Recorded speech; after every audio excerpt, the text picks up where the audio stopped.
Good afternoon to all of you. Look, it would be really presumptuous on my part to try your patience at this stage of our conversations at the end of 2 days of extraordinary, discussion and discourse on a large number of issues. But it is by way of my duty as the Think20 chair that I stand before you and attempt to say a few words. Firstly, I want to thank all the participants from around the world who took time out from their own busy schedules to come all the way to Mysuru and be with us. And above all, to have supported us throughout the past 8 to 9 months. A number of events were held, and by now I know I've made such a large number of new friends as well. I want to thank the members of the International Advisory Board who have also supported us throughout our work. I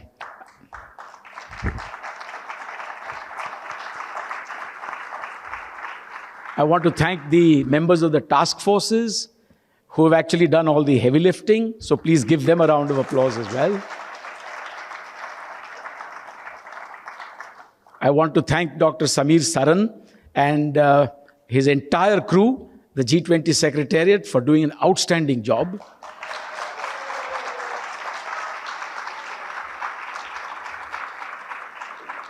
I'll be remiss if I didn't mention that I want to thank other members of the core group of Think20 India. So that includes Dr. Sachin Chaturvedi and his colleagues as well.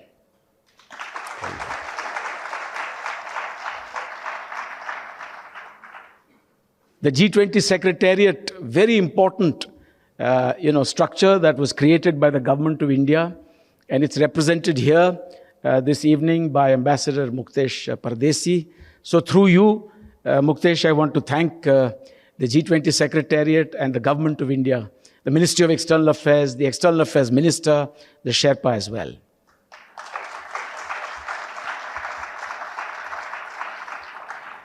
So, ladies and gentlemen, over the past 2 days, we've had, as I said before, very rich discussions, a kind of rich harvest in my view. It's not quite over. The last ball, as we say in cricket, has not yet been played. Though this was a T20 group, in my view, and for those of you who don't know what T20 means in cricket, it's the shorter version of the game. I can assure you that we don't intend it to be the short version of the game. For us, it's like a test match. It has to continue beyond the Indian presidency as well. So please keep that in mind. We have successfully published, as Dr. Saran had pointed out, hundreds of policy papers, too numerous to be recounted individually. The task forces, as you've seen today, have successfully come up with and launched their own communiques. Many side events were also held in Mysuru. The first one that I attended was the conversation between Task Force 3 and Task Force 6. There was also a conversation between T20 and T7 in the Bellagio format. And I think all these conversations, plus the ones that you would have had outside of my knowledge, these are very important, and we must value their content, your commitment to these dialogues, and the fact that we should continue with such conversations. Now, you'll all agree that G20 is the most diverse and representative group that exists today, and the need of the hour is to ensure that we continue to work together as a team, bring about greater cohesion and cooperation, and above all, fundamentally, to ensure that its focus remains, whether now or in the future, on key developmental issues. And this was also underscored by the minister yesterday. I also feel that multilateralism, which has been discussed today as well, as represented by the UN, as we all know, is dysfunctional. And I do feel that the G20 is providing a new opportunity for the world to come together, to actually create a new kind of multilateralism, in which we are all equal, in which we do not keep others out of the G20 conversation, one that actually still can hold out hope for us and for the future of humanity. For me, it's not an either-or issue, so it's not a question of the G20 trying to usurp the role of the formal UN structures, but nor should it be a case of the United Nations or the UN Security Council in particular trying to usurp the role of the G20. So we have to be mindful of the fact that just as, at least for a year or more, the UN and the League of Nations, which sank without a trace in 1946, actually coexisted.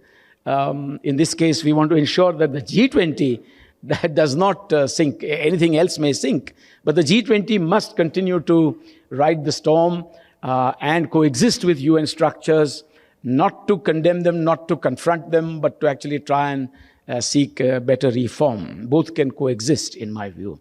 It is not my intention to summarize anything, as I said at the beginning, but it's important to acknowledge the contribution of the think tank community, the research community, those that have also come in from other spaces, vital spaces, like those that study societal issues and well-being and ethics.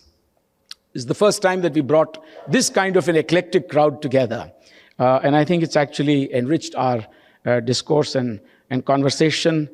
I acknowledge your contributions, but I urge the think tank community to keep up the pressure. We must keep up the pressure on G20 governments in particular, and to do so in a credible manner will require that we ensure that the conversations that we have in India or in future in Brazil and South Africa, that these conversations are representative.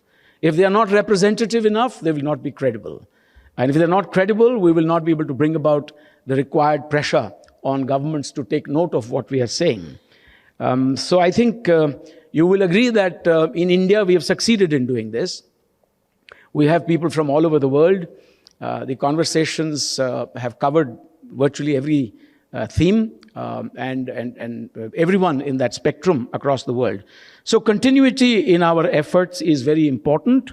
The question really is, how do we do it?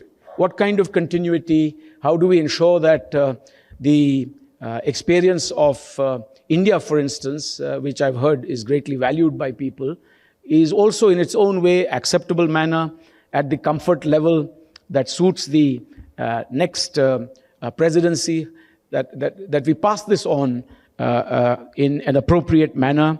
We can leave it to every presidency to devise and shape and curate their own structures, as we've just heard from colleagues from Brazil. But it would be a shame to let the efforts of this G20 presidency go in vain. And that really means allowing your hard work, your contributions to go in vain. So therefore, I urge each one of you to think about structures. This morning we heard Dr. Samir Saran and Dr. Sachin Chaturvedi briefly introduce to you the idea of the G20 Global Research Forum that was effectively proposed and launched by them. The final contours, I understand, are not yet in place, and it would be extremely useful for Dr. Samir and the Secretariat to actually reach out to you and seek your views further on how we might give some shape to this structure so that it can provide some continuity as well. The whole idea, as he had said, was to conduct research, to also use the convening power that we have in India to organize events and seminars, and to provide the necessary inputs to the next presidency for their own consideration at the comfort level at which they wish to accept them. I hope we can therefore work out a structure that's fit for purpose. And it is time also now, over the next few months, to hand over to Brazil the baton of the Think 20. Now, finally, I feel that the success of the G20 process will depend essentially on two very simple and fundamental things. One, the amount of interest that G20 governments themselves take in addressing key issues on which we have spent a great deal of time. Some take greater interest, some take lesser interest. And so again, it'll, devolve on you to put that pressure and get them to think about these issues. The kind of pressure that the think tank community can generate on their own governments to contribute more to the G20 process will be one of the keys to future success. In this fractured world, by the way, don't worry too much about think tankers not being heard and being frustrated.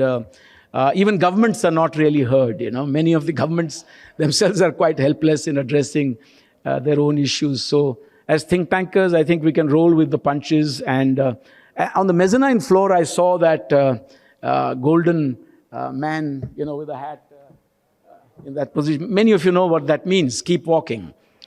Keep walking. I wish you all good health and success in all your endeavors until we meet again. Over to you, Dr. Saran. Thank you very much.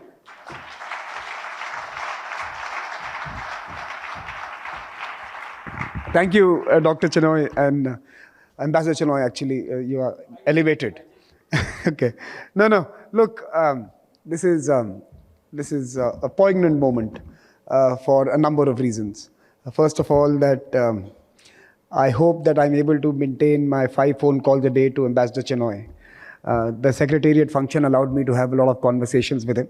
And I hope we can find new reasons to continue our conversation. So I think our relationship is going to go through a transition and we have to make sure we come out stronger. So I want all of us to applaud Dr. Chinoy, Ambassador Chinoy, for his wonderful contributions.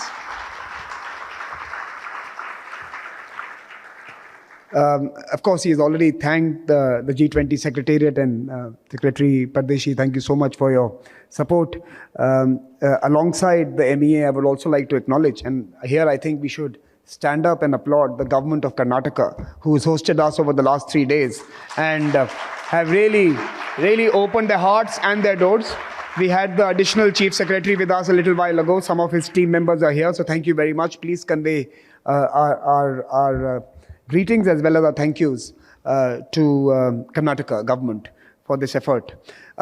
Silently, but in a very strong manner, a few organizations, without being overtly in your face or on the stage, have supported our presidencies. We were able to host you multiple times through the year in multiple locations. We were able to raise the resources, courtesy very strong support from the Asian Development Bank, Bill and Melinda Gates Foundation, and Konrad Adenauer Stiftung. All 3 of them, as you can see, have been rather under the radar, but have been very generous in ensuring, along with the Ministry of External Affairs, and if I would dare say, the Observer Research Foundation, who is also invested in this process, to put together a kitty and a war chest that events like these demand, to be intensive, inclusive, relentless. Someone said that's Janvi's personality. But if you have to be successful, you have to have the means to do this, and we really should applaud these sponsors, Ministry of External Affairs, ADB, Bill and Melinda Gates Foundation, and of course the Konrad Adenauer Stiftung for their support. We have already thanked the task forces. I started the program by thanking them. Upside Down, the book you wrote, sir. So I propose my vote of thanks on day 0. Also thank the code group, also thank the advisory board. But I think one group deserves a second thanks, and that is the T20 Secretariat. The 32 T20 Secretariat members, I would request them to be revealed on the slide here. These are the wonderful people who have served you. They're standing right there behind in the room. Raise your hands and well done. Well done. They are right there at the behind of the room.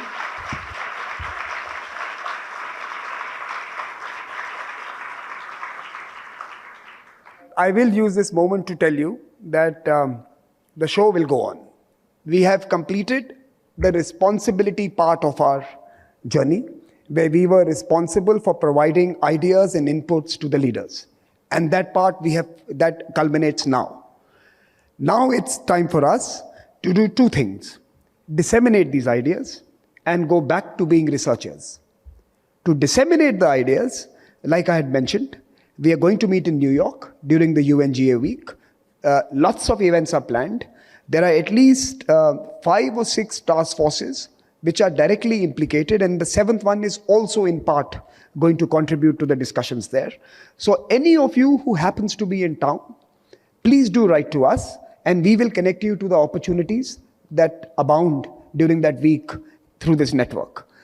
If you have your own connections and information on certain other events that are taking place, do let the Secretariat know so that we could send out a bulletin to everyone. And we are happy to be the clearing desk of connecting people to opportunities. We will be hosting a pre-COP event in UAE. Again, at least 4 out of the 7 task forces are contributing to that. And if you add multilateralism, those are 5 out of 7 that will have a direct bearing on what we shape in Abu Dhabi or UAE at that particular point of time. So again, those of you who are desirous of contributing and traveling to that part of the world, do reach out to us, and we will find ways of bringing you there and use your talent and your expertise to strengthen the process. As Ambassador Chinoy mentioned, we are hosting on the 23rd, 24th, and 25th of November the first inaugural Cape Town Conversations. I have the buy-ins from Indonesia, India, Brazil, and South Africa to host this as the first G20 and Global South Summit.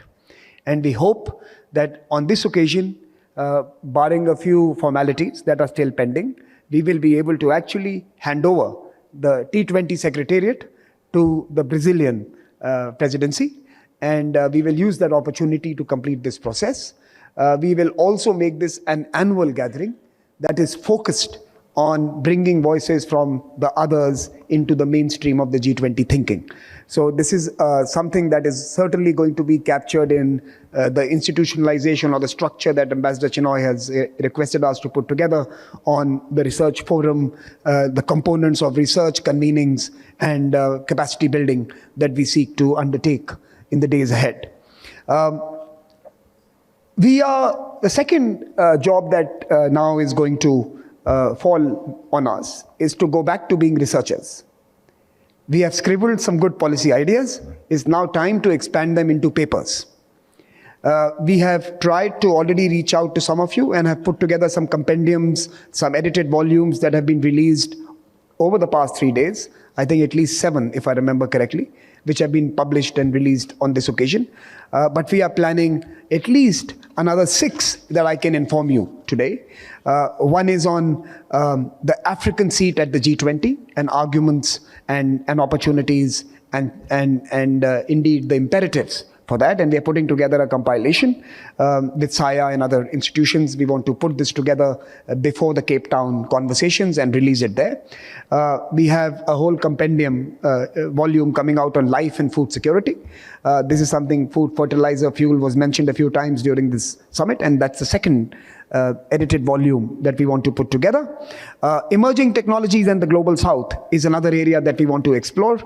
Experiences and expectations from different parts of the world on technology and its implications for their agendas. The 4th volume is on climate change and health. This is a new topic introduced by the COP28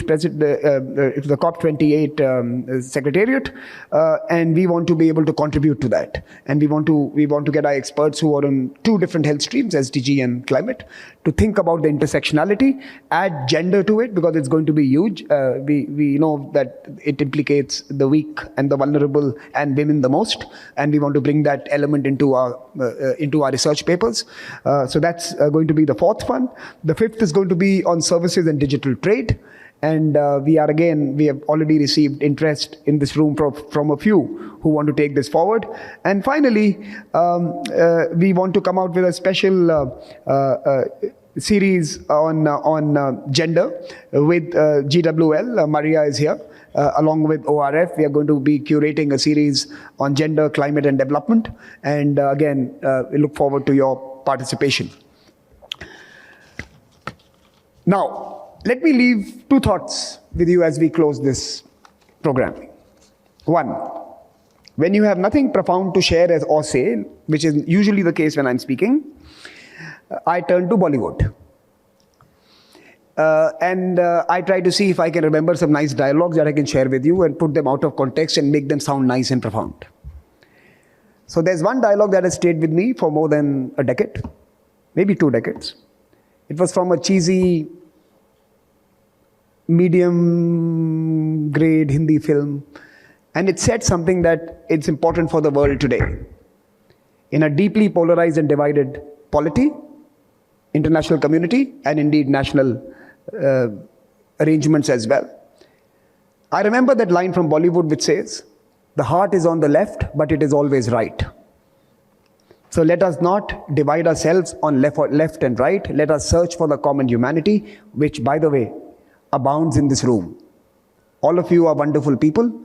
Some of you may have different perspectives. No one is right, no one is wrong. We are co-travelers. Let's celebrate the diversity, the difference, and let's make it our strength rather than a reason for friction. So thank you very much for the common humanity you have presented before us today. And let's keep this alive and intact in Rio, and let Brazilian rhythms enrich this common humanity. And that's my first thought for you.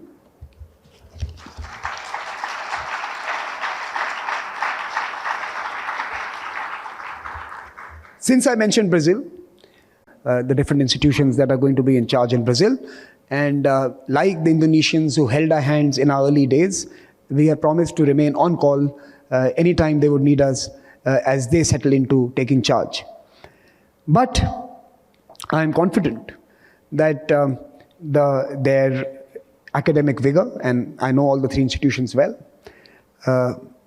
their moves on the floor and off the floor, and certainly the unique location of Brazil, which is, I think, Latin America and a part of the world that remains underexplored in many of our conversations, is going to offer us new cause for focusing on how we can serve all of humanity. But let me warn the Brazilians, that our colleagues, let me warn them, that as I think it was Anna who mentioned it, or maybe someone else, that I think it was maybe someone else as well who mentioned this, that the pop culture meets academic discourse nature of Indian presidency means there are millions of Indians, from maybe 1,000 before the beginning of the presidency to maybe 100 million at the end of the Indian presidency, who today know about the G20. We are coming for you.